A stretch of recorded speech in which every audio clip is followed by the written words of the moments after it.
Today we're talking all about neuroticism, what exactly it is, how it can present itself, and what we can do to learn to manage the negative emotions that it often brings up. Stick around.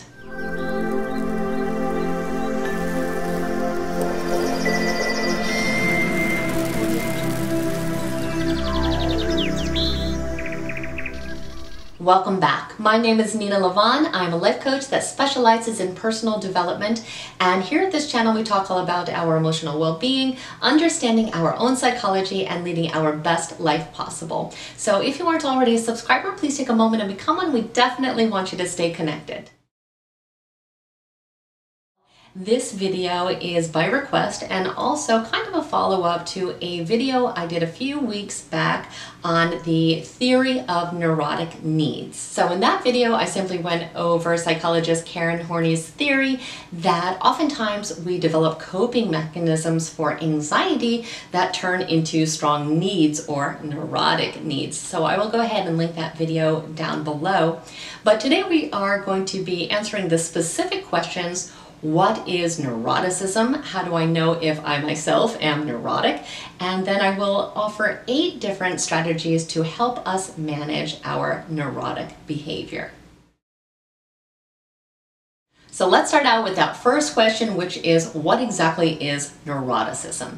So neuroticism is one of our big 5-factor model personality traits that is studied within psychology. It usually is connected with the tendency to feel negative emotions such as anger or anxiety, and sometimes is referred to as emotional instability. The other 4 major personality traits in the 5-factor model are openness to experience, conscientiousness, extroversion, and agreeableness. Now, just like neuroticism, all of our personality factors really appear on a spectrum, so we either score high in them or we score low in them. So it's not as if we are or are not neurotic, it's how much neuroticism falls on that spectrum. So yes, it is true then that every single one of us has some degree of neuroticism, but what exactly does that mean? Well, people who score high in this category are more likely than average to experience such feelings as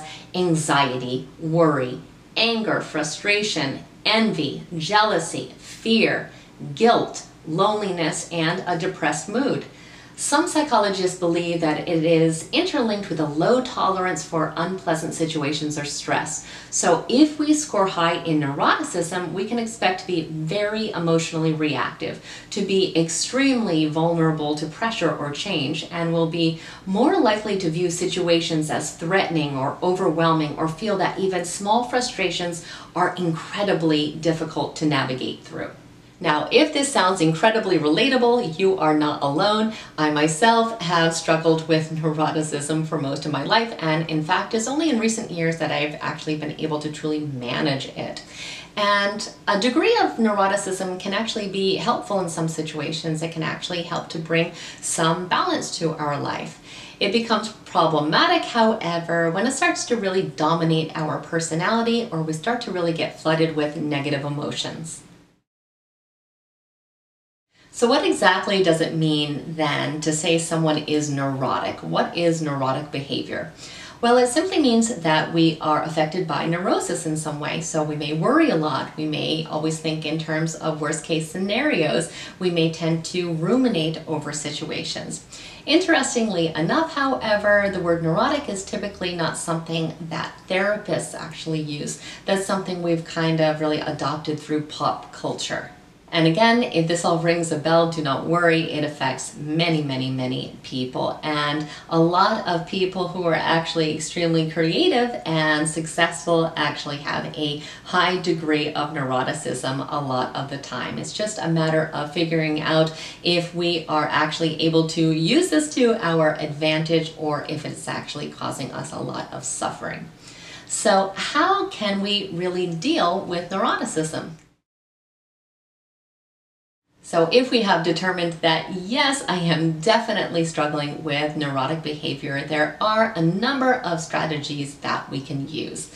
The first thing is that we have to understand that negative emotions are natural. They are a part of our daily life a lot of times, so we don't want to try to push them away. We do want to acknowledge that we have these feelings, we just don't want to dwell on them. The second thing that we can do is to practice mindfulness and to develop some coping strategies. So by mindfulness, I simply mean that we have a tendency to experience suffering when our mind really travels to the past and all the things we can't control there, or if we are really worried about the future, kind of, catastrophizing and thinking about worst case scenarios all the time. That generally leads to a lot of negative feelings.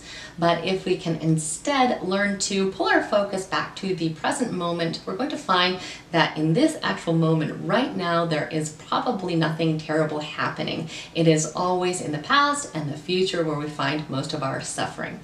The other thing, again, is to think of different coping strategies that can help you with some of these negative emotions, such as meditation and yoga, or playing a musical instrument, or doing other things that you enjoy. The third thing that we can do is to learn to challenge our negative thoughts. Most of these thoughts are just completely automatic and irrational in nature, and we can learn to challenge these thoughts with different types of therapy that we can even perform on ourselves.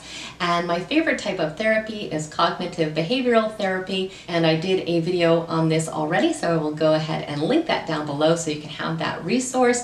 But basically, it's just learning to challenge those negative thoughts and replace them with constructive, more positive thoughts in our life. The fourth thing that we can do is to learn to better express our feelings. Now, this can be challenging at first because we're really taught as children to only express positive emotions. So we tend to learn that we need to bottle in anything negative that we are feeling. We're afraid to think about them. Sometimes we're afraid to express them.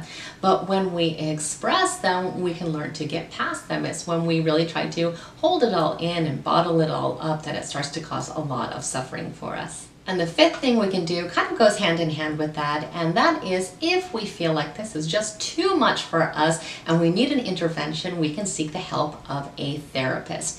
And if this is the route that we feel that we need to take at this time in our life, we just want to find a licensed mental health professional that can absolutely help us through this situation. The sixth thing that we can do is try to be more proactive in problem solving. So a lot of times we can directly see that our habitual behaviors end up causing us a lot of anxiety or other negative emotions. So for example, for myself, I had two major issues. One was procrastination, and the second one was that I was extremely disorganized. Now, having these characteristics led me to have a lot of negative outcomes. So once I addressed these things, I was able to naturally experience much less anxiety because I was not triggering it through my, procrastination and disorganization.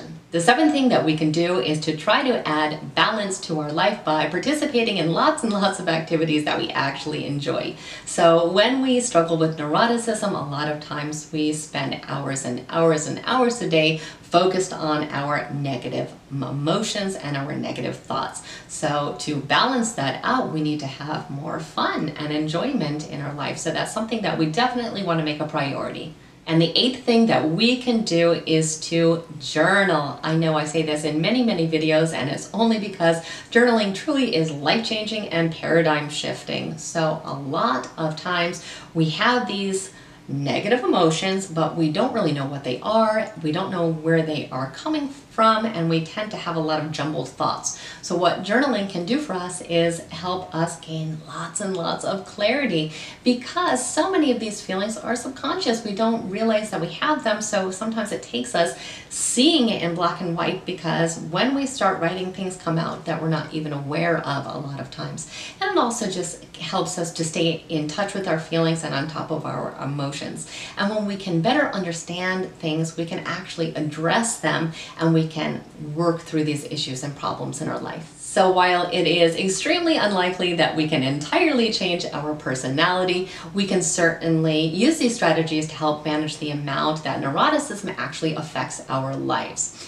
So I would love to hear what you feel that you struggle the most with and which of these strategies you feel is the most effective, or if you have additional strategies that you would like to share with the community.